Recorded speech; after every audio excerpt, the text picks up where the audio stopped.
Es el capítulo 17 de Juan y esto es lo que le llaman la oración sacerdotal de Jesucristo. Esta es la última oración que hizo Jesucristo delante de sus discípulos. Le llaman la oración sacerdotal de Jesús porque está cumpliendo, ¿verdad?, el papel que los sacerdotes en el Antiguo Testamento hacían cuando oraban por el pueblo de Israel, ¿verdad? Cada año se reunía todo Israel para que Dios perdonara sus pecados y venía el sumo sacerdote, ¿verdad?, que era la persona que Dios ponía, ¿verdad?, para que hicieran los sacrificios de los animales y para que el pecado del pueblo fuera perdonado.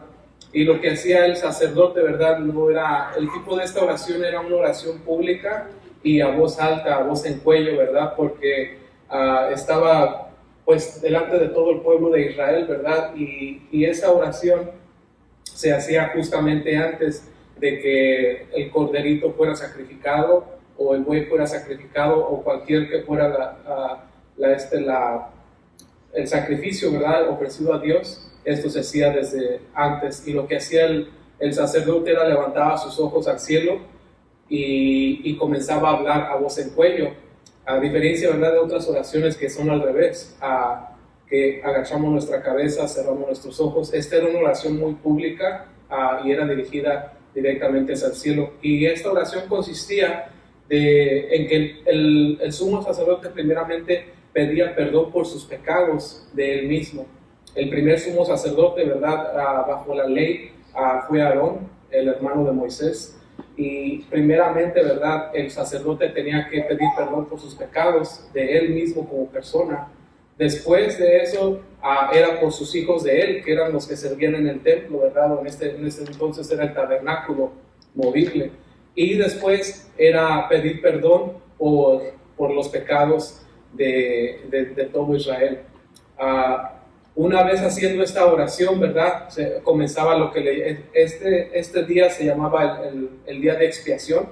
El día de expiación se mataban muchísimos animales desde que amanecía, ¿verdad?, hasta que terminaba. Era la expiación. Expiación quiere decir el cubrir los pecados del pueblo.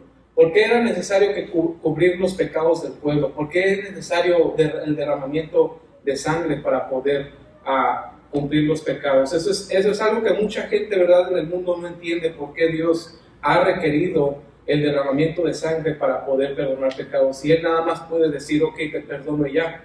Pero Dios todo lo construyó, lo hizo, lo creó en un balance perfecto, y ese balance perfecto está de acuerdo a su naturaleza de Él. ¿Y cuál es la naturaleza de Dios? Que Dios es un Dios amoroso, pero también es un Dios justo. ¿A qué nos referimos con un Dios justo? Un Dios justo tiene que atribuir justicia. De otra manera no fuera un Dios justo. Vamos a suponer, si alguien llega, ¿verdad?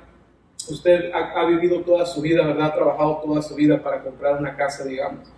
Y usted tiene esa casa o ese terreno o ese automóvil y llega alguien, ¿verdad?, y le dice, oh, ¿sabes qué? Te amenaza y te dice, fírmame aquí y dámelo todo para mí.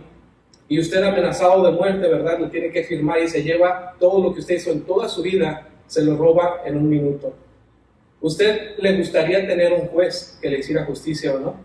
¿Usted le gustaría tener un Dios que le hiciera justicia o no? Esto es lo mismo, esa es la naturaleza de Dios. Que cuando alguien quebranta, ¿verdad?, lo que nosotros conocemos, ¿verdad?, como la ley en el Antiguo Testamento, cuando alguien rompe, ¿verdad?, esa paz, esa comunión, ese derecho de alguien más y se brinca, ¿verdad?, el derecho de alguien más, alguien tiene que responder.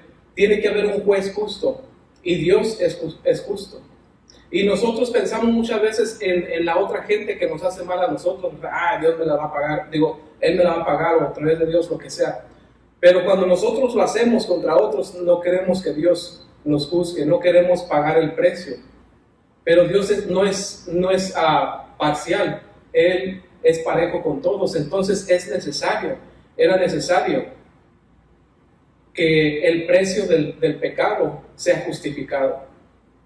Y el precio del pecado, ¿verdad?, en la antigüedad, en el Antiguo Testamento, Dios, aunque debería ser sacrificio humano, Dios quitó eso y permitió que fuera a través de corderos, que fuera a través. Dios tenía que, inclusive, desde que Adán pecó en el Edén, ¿verdad? ¿Por qué no podía estar en la presencia de Dios? Porque la presencia de Dios es justicia. Él es justo en su naturaleza, Él no puede cambiar. Y si hay alguien que está cometiendo infracción de pecado, Él tiene que enjuiciarlo, porque es Dios. Pero al mismo tiempo ama a Adán. Entonces lo que hizo, para que no fuera destruido por su presencia, echarlo del huerto del Edén. Y lo podemos ver en toda la escritura, ¿verdad? Dice, ¿quién ha visto a Dios que pueda permanecer de pie? ¿Por qué? Eso es por la infracción de nuestro pecado. Eso es por nuestra naturaleza pecaminosa. Es por eso que era necesario hacer todos estos sacrificios para que los hombres pudieran estar en paz con Dios. Y esta es la oración de Jesucristo, ¿verdad? Está aquí en el capítulo 17 y está dividida en tres, ¿verdad? Primeramente la oración por sí mismo, la oración por sus discípulos y después la oración por la palabra, por los creyentes en la palabra de los discípulos que venimos siendo nosotros mismos. Así que Jesucristo hizo esa oración desde antes de ir a la cruz a pagar el precio de nuestros pecados. El día que Jesús hizo esto, lo hizo en la forma, ¿verdad? Semejante a la que era costumbre. Dice el verso 1, dice, estas cosas habló Jesús y levantando los ojos al cielo dijo, Padre, la hora ha llegado, glorifica a tu Hijo para que también tu Hijo te glorifique a ti. Está con ellos, ¿verdad? Y dice, alza los ojos al cielo, y esta es una oración, ¿verdad? Fuerte, y le dice, la hora ha llegado. ¿A qué hora se está refiriendo? Se refiere a la hora que Él desde toda su vida anticipó. Él sabía lo que venía a la tierra. Él sabía que la comunión de los hombres y de Dios era imposible, porque nosotros continuamente pensamos siempre el mal. Tenemos el potencial de hacer el bien, pero estamos destituidos de la gloria de Dios, dice la Escritura. Dice el rey David, ¿verdad? Que fuimos concebidos en pecado. No que un bebé comete pecados, sino que ya viene esa línea manchada por las decisiones de nuestros padres, Adán y Eva. A veces pensamos que es tan difícil, ¿cómo nosotros vamos a entrar al cielo si somos pecadores? Pero así como fuimos destituidos del cielo por la decisión de Adán y de Eva, fuimos aceptados para el cielo por la decisión de Jesucristo.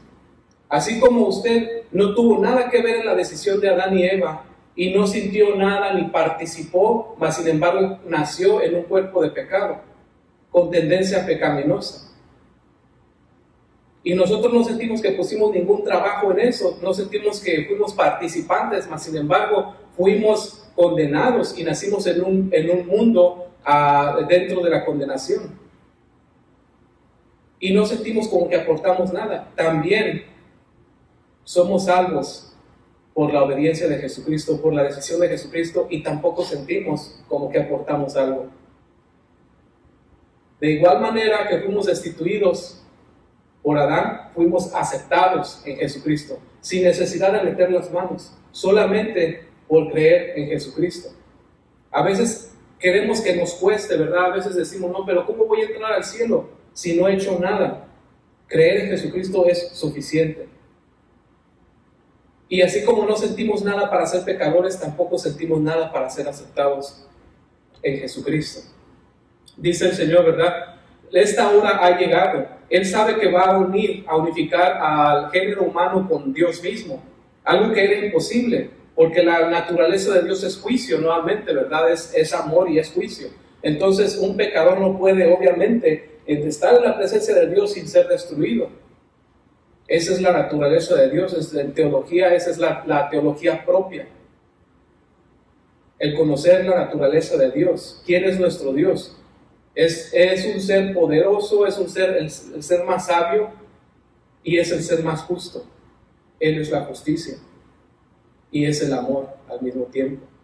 Y para poder estar en su presencia, nuestras faltas tienen que haber sido corregidas, y nuestras faltas fueron corregidas por este evento que Jesucristo estaba anticipando, que era la muerte de Él mismo.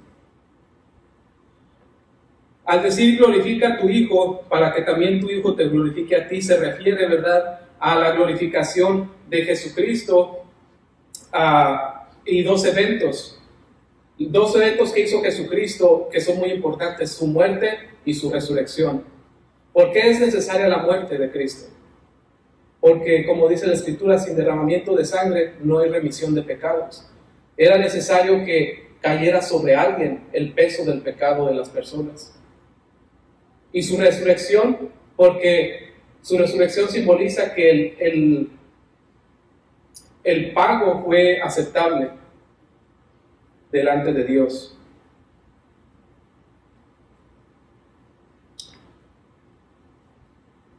Al decir Jesucristo glorifica a tu Hijo, se refiere a un lugar de respeto alto. Glorificar su deidad como Dios mismo, su resurrección. De nadie sabemos, ¿verdad?, en la vida que haya muerto y por sí mismo haya vuelto a vivir por deseo propio. Hay personas, ¿verdad?, que dicen por ahí, los doctores o la ciencia, ¿verdad?, que mueren por 1 minuto o 2 o hasta 10 minutos y vuelven a vivir, pero no por voluntad propia. Tenemos a Jesucristo, el único hombre en la historia, que después de 3 días, después de que el cuerpo está echado a perder, después de que la sangre se ha podrido dentro del cuerpo y empieza a despegar otros aromas, ¿verdad?, decide volver a vivir y vive. Y tenemos los testigos todo alrededor. Los mismos testigos que vieron eso fueron los que escribieron esto. Y es por eso que estamos aquí el día de hoy. Por esos testigos.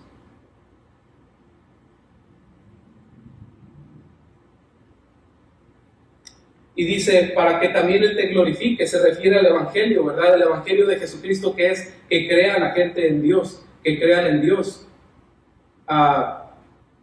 Y para que a través de Jesucristo, en todas partes del mundo glorifiquen a Dios, no solamente Israel. El verso 2 dice,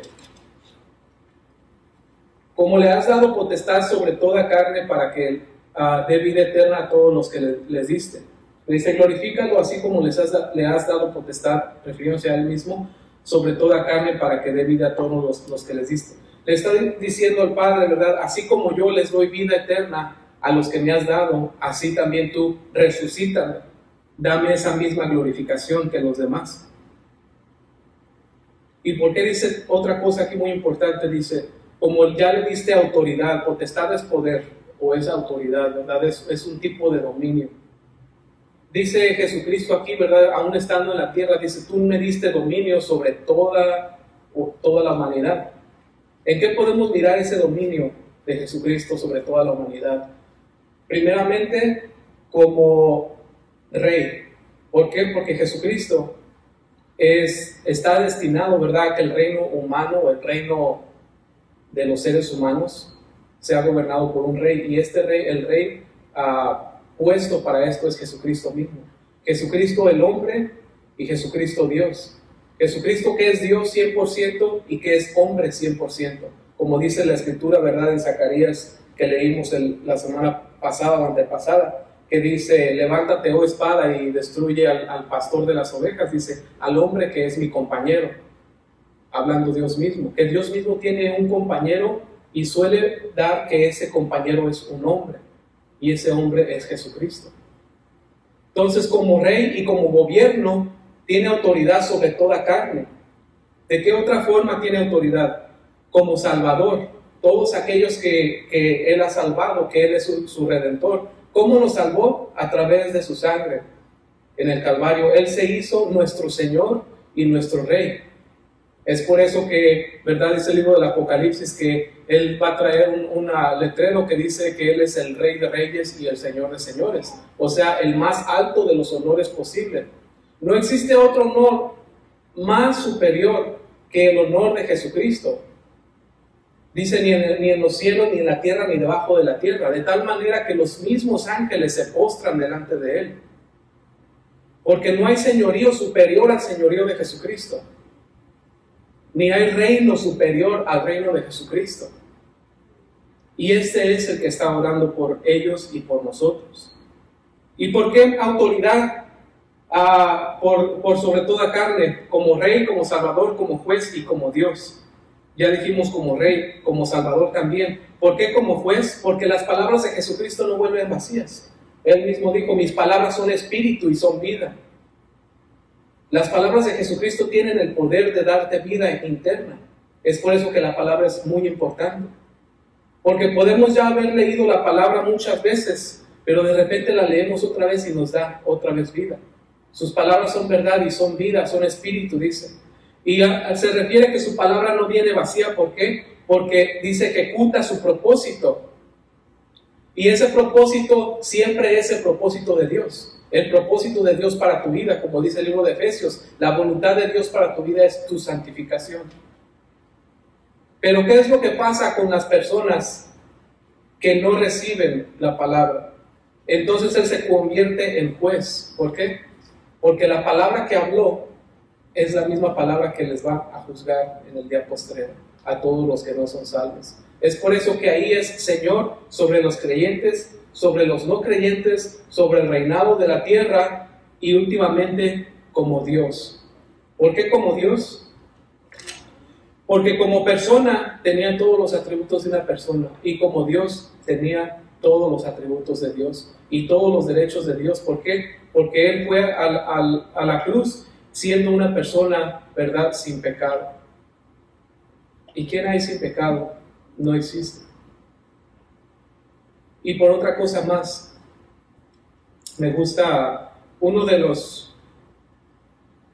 las mayores evidencias de que Cristo era Dios, no es en que Él hacía milagros, no es tampoco en que resucitó muertos. Una de las más grandes evidencias está en el libro de Mateo, cuando, no sé si saben, si han leído ahí, donde dice que había un paralítico, y el paralítico lo metieron por arriba de la casa. Y cuando lo metieron, ¿verdad?, les dijo Jesucristo, te perdono tus pecados, le dijo al paralítico. Y los religiosos que estaban ahí dijeron, este está loco, ¿cómo que te perdono tus pecados? Pues ni que fuera Dios, nada más Dios puede perdonar pecados.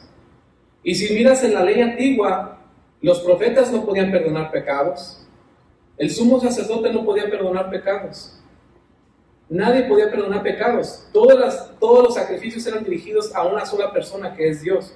Y Dios decidía si perdonar pecados o no.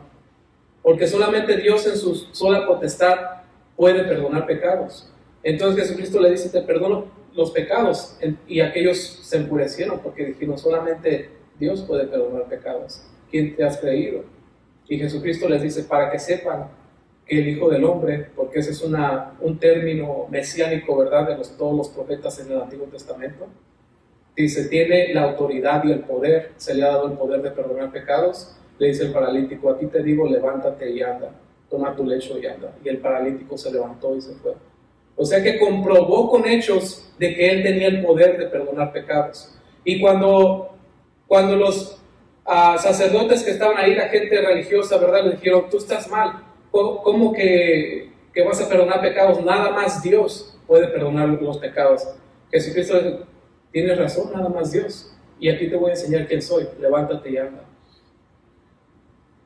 Esa es la más grande, para mí, evidencia de que Jesucristo es Dios.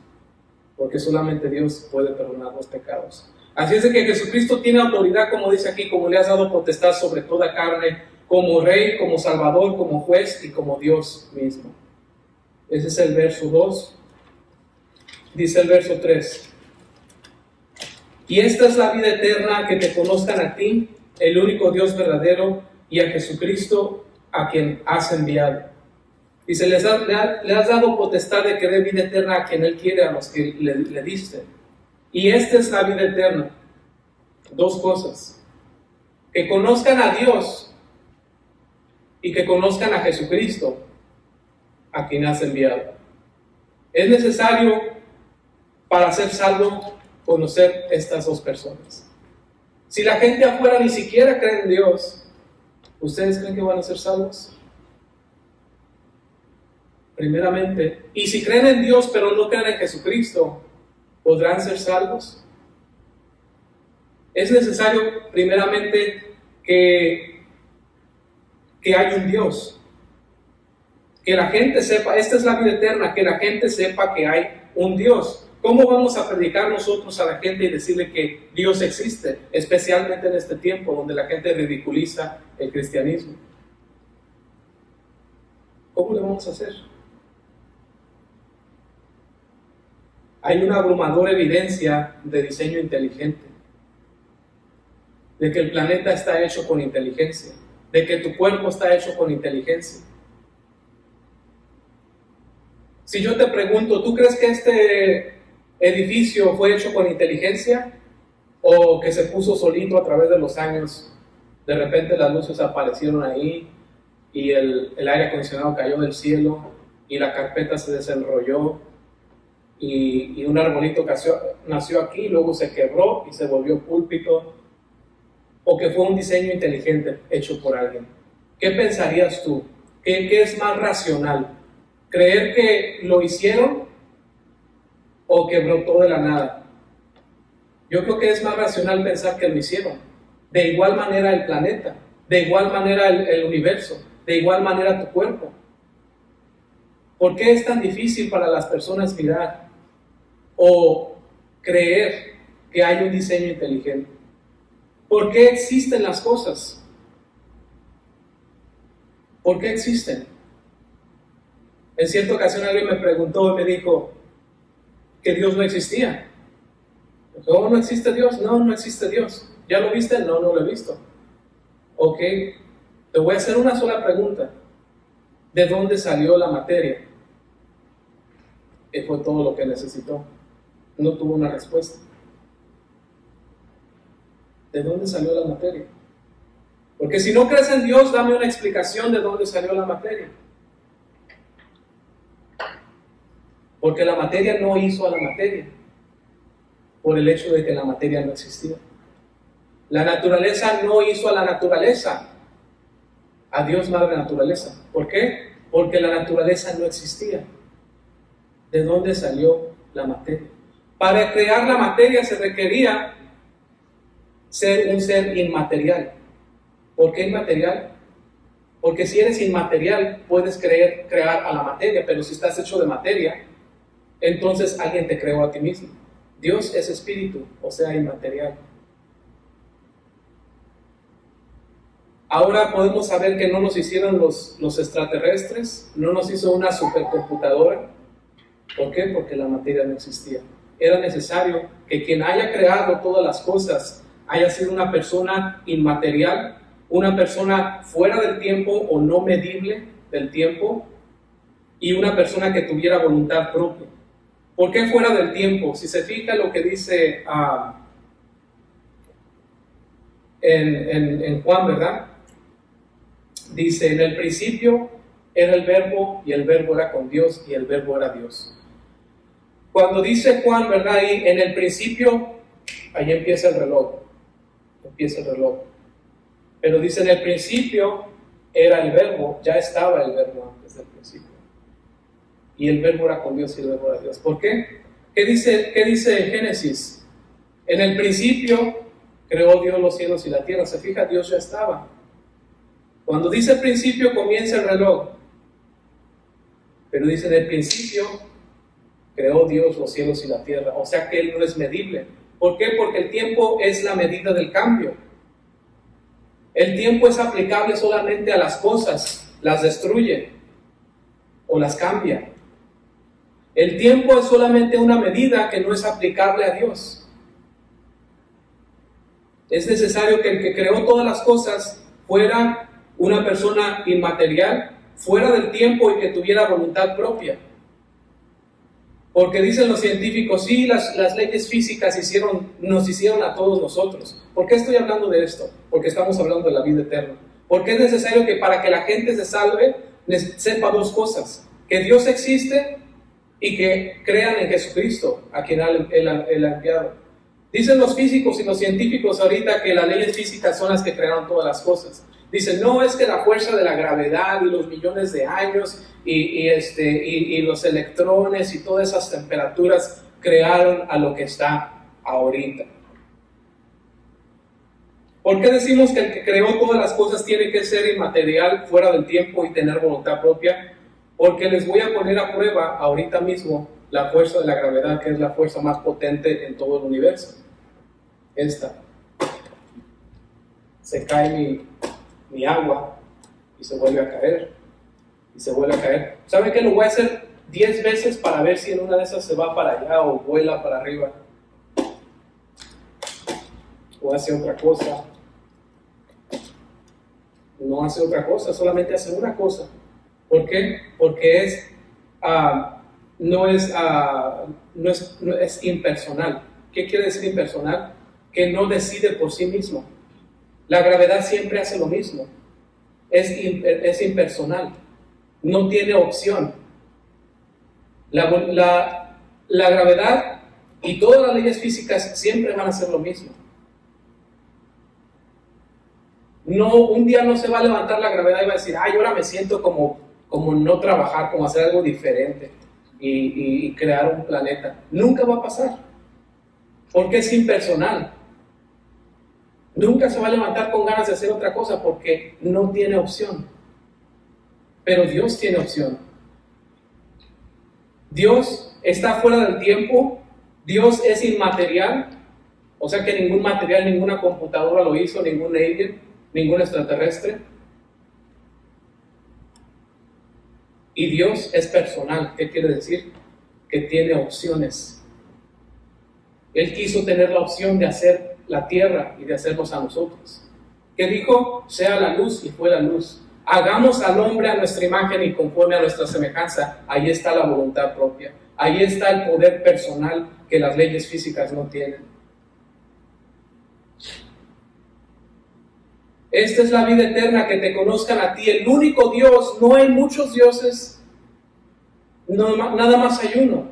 Dice, este es el único Dios verdadero, porque muchas naciones y muchas culturas te van a decir, oh, tenemos muchos dioses, mira, y este sirve para esto, y este te sirve para aquello, como si fuera una farmacia.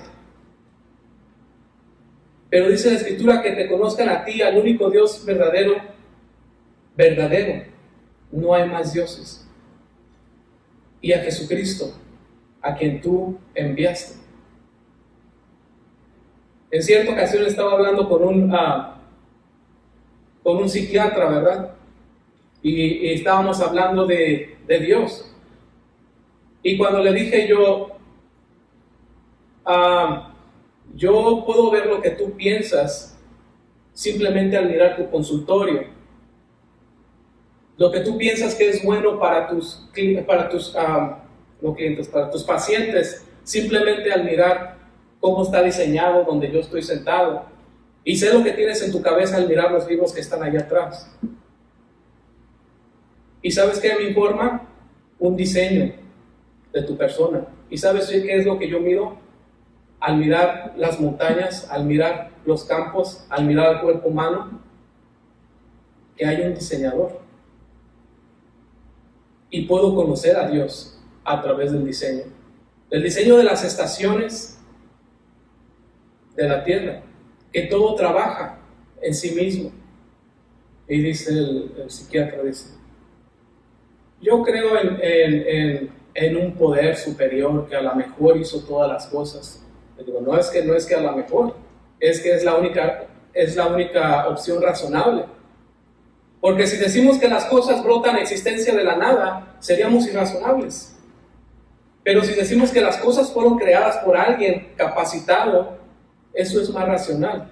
Que yo te diga que aparezca una botella de agua, que aparezca de la nada, con label y todo que diga Rainy's y Purified Water, es más fácil que te aparezca esta botella con el label y el código de barras en tu mano cuando tienes sed, a que el planeta aparezca de la nada.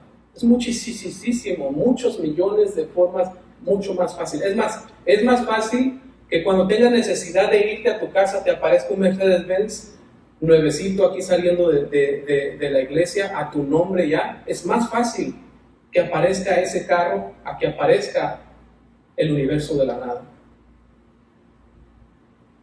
¿Y qué es más razonable? ¿Decir que las cosas brotaron a existencia de la nada o que hay un creador? Entonces tenemos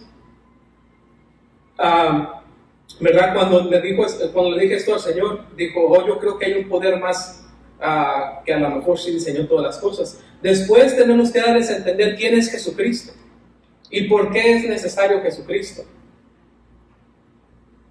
Porque, como le dije, ¿verdad? No al psiquiatra, al psicólogo, y no que yo fui al psicólogo porque estoy loco, ¿verdad? Sino que Dios me llevó a ese lugar a hacerle, a testificar de Jesucristo.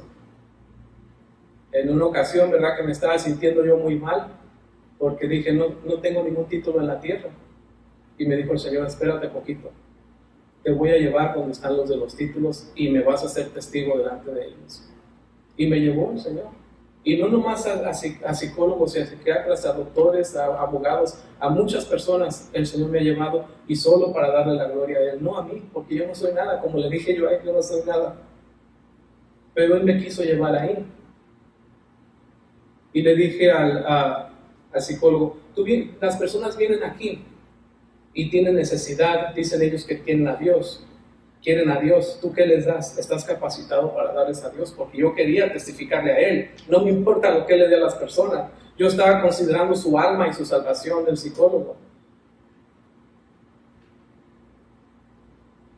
Y cuando entramos, ¿verdad? Los problemas, ¿verdad? Que causan, ¿por qué va la gente ahí? Él dice que por la mala behavior de las personas. Yo le dije, no es el behavior, es el pecado. Es el pecado que ha estado en los hombres desde el principio. Y la única respuesta para los pecados, ¿sabes quién es? Jesucristo.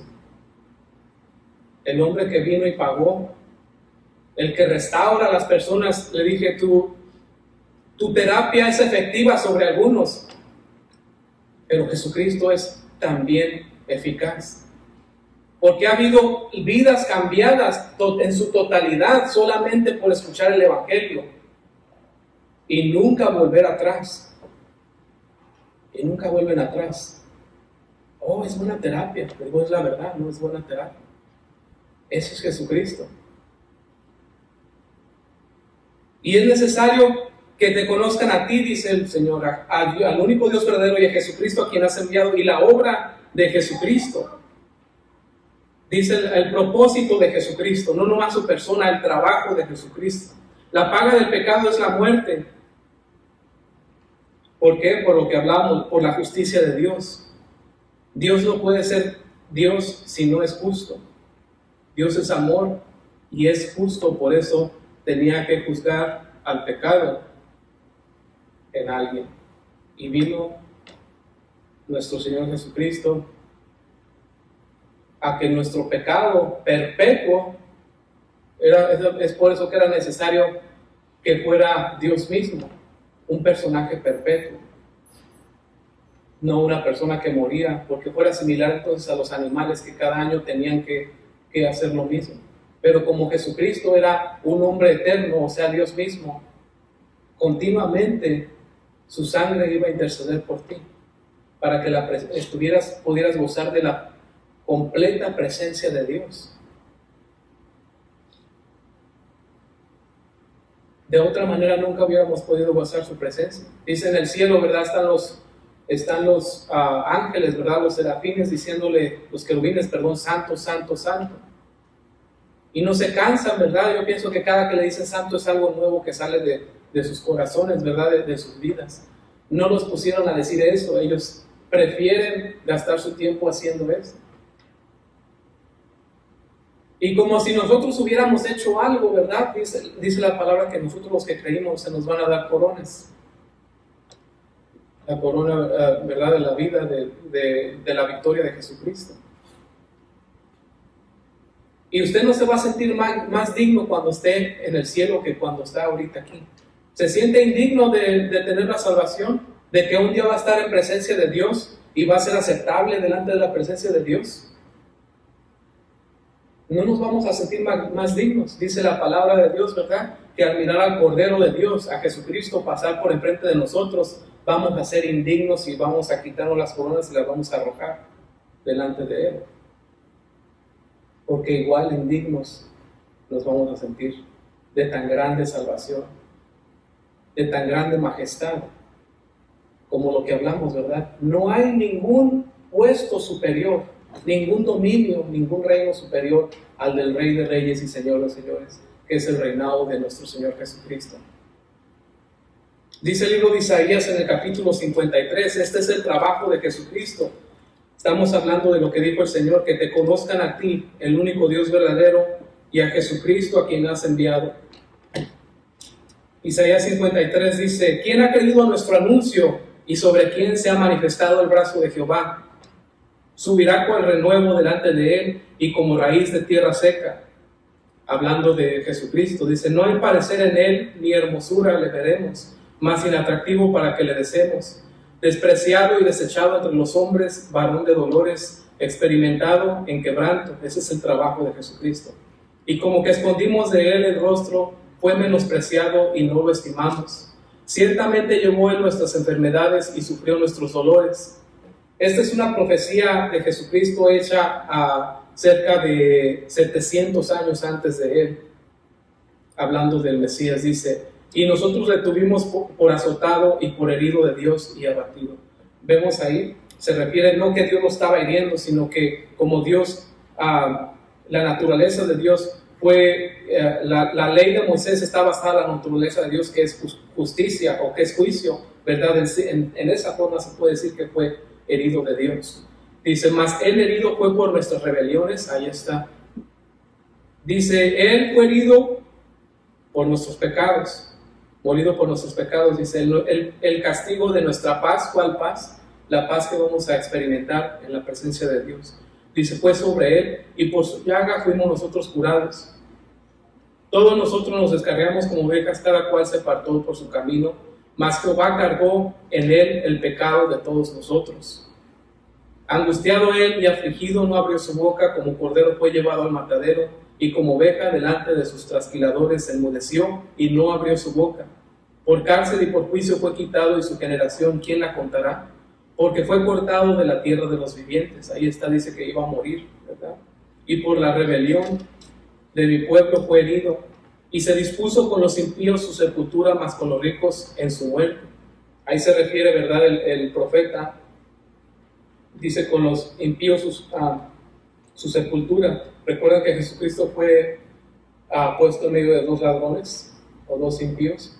Esto es algo que miró el profeta, ¿verdad? Acerca del Mesías. Así es de que nadie puede decir eso ahora, ¿verdad? Oh, yo soy Jesucristo, yo soy el Mesías. No pueden decir eso, ya está cumplido.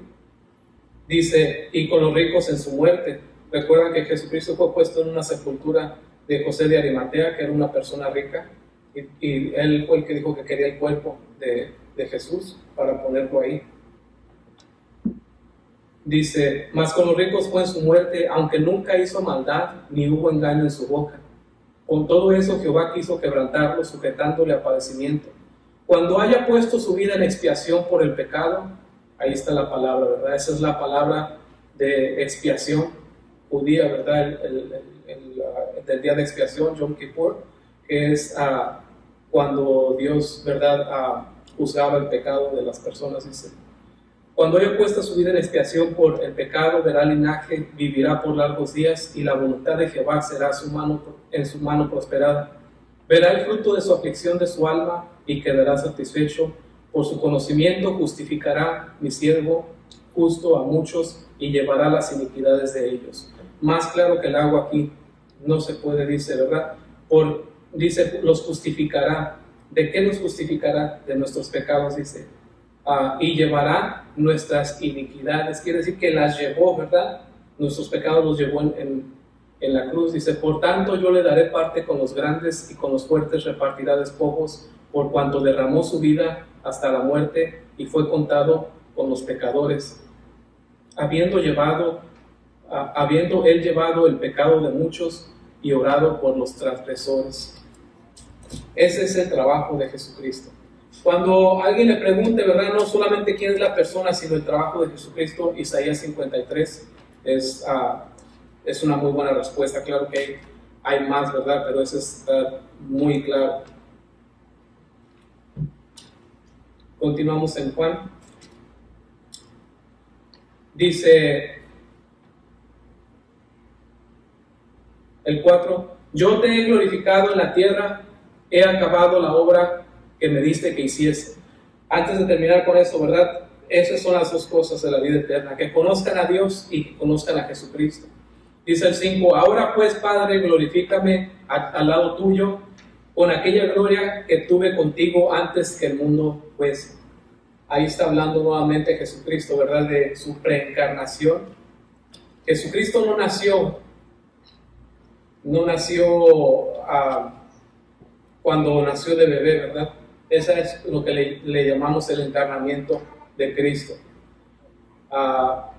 Jesucristo, ¿verdad? Se manifestó desde muchas formas anteriormente. Sabemos que Dios es espíritu. Una de las que me gusta a mí decir mucho, ya voy a terminar. Y nada más, ¿verdad? Para que lo tengan en su mente. Dice la Escritura que Dios es espíritu, ¿verdad? Cuando Dios creó al hombre de la tierra y lo puso en el huerto del Edén, y el hombre pecó, léalo ahí en su Biblia, está en el capítulo 3, creo, de Génesis 2 o 3, creo que es el 3. Dice que escucharon a Adán y Eva que el Señor se acercaba. ¿Cómo lo escucharon? No sé, a lo mejor las hojas tronaron, ¿verdad?, cuando venía el Señor. Y de repente dices, espérate, ¿qué Dios no es espíritu? ¿Cómo que lo escucharon venir?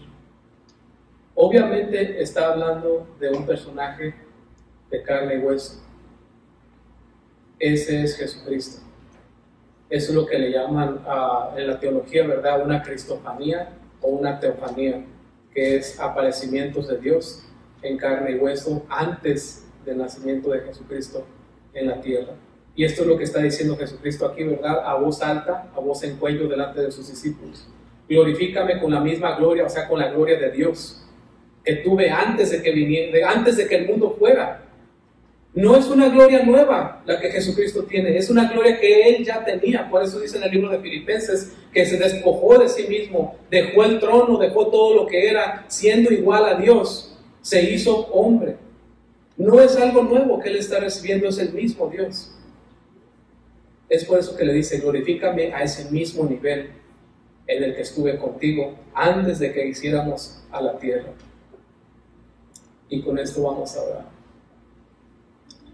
Señor, gracias por tu palabra, mi Dios, en esta tarde. Gracias por este mensaje, Señor. Ayúdanos, Padre, a ser testigos eficaces de ti, mi Dios, de poder dar este regalo que es la salvación, Señor, de poder ofrecer, mi Dios, al mundo que te conozcan, Dios, que te conozcan a ti, como dijo nuestro Señor, el único Dios verdadero, y a nuestro Señor Jesucristo, que es el que pagó el precio de nuestros pecados. Padre, enséñanos a vivir de tal manera, Señor, que estemos conscientes, Padre, de que tú estás en nuestras vidas, de que tenemos un propósito en esta vida, Señor, un propósito en ti, mi Dios, que nuestra vida tiene un propósito en ti y que podamos llegar a realizarlo, Señor, con alegría y con gozo, Padre. Te pido, Señor, que si alguno de mis hermanos aquí presentes necesitara revelación, Padre, acerca de lo que él o ella va a hacer en tu caminar o quiere hacer en el caminar de tu camino, mi Dios, que tú le reveles, que tú te manifiestes a él o a ella, Padre, en lo que es necesario que él o ella trabajen para ti, mi Dios, que te reveles a ellos y que les des el conocimiento necesario, la sabiduría necesaria para que desempeñen, Padre, lo que tú nos has puesto a hacer a cada uno de ellos. Y no sé ni por qué oro eso, Padre, pero te pido por eso y por cada uno de nosotros, que nos bendigas a través de esta semana, Señor, que nos ayudes a que nuestras mentes estén enfocadas en ti, Padre. Ayúdame a mí personalmente, que mi mente esté enfocada en ti, Padre, y no en los problemas del mundo, las cosas del mundo, Señor, sino en ti, Padre, primeramente. Te doy gracias por todo. Bendice a mis hermanos aquí presentes y a todo el que escucha este mensaje en el nombre de Jesús.